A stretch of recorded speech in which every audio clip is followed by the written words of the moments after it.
What main concerns does the EU have for the Arctic? How do these fit into the European Green Deal and policy aims such as climate and biodiversity? Thanks for that question.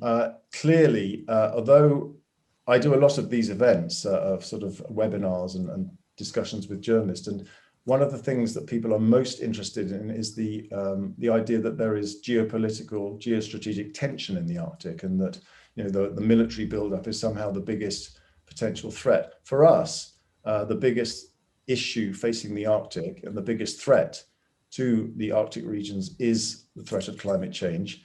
And linked, of course, to that are potential security issues further down the road. I mean, whether they be environmental or social security or other types of security.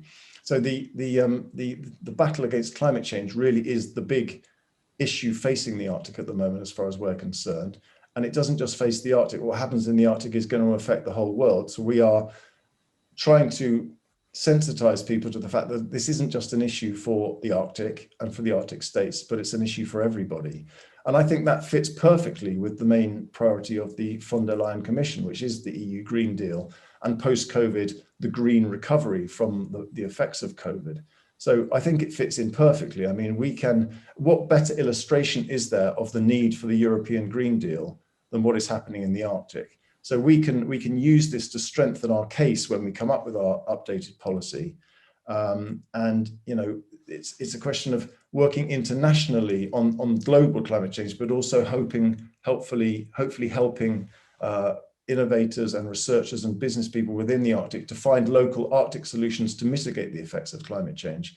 And again, biodiversity loss is linked to the effects of climate change. And we have there is a very bad story to tell about the loss of biodiversity in Arctic regions.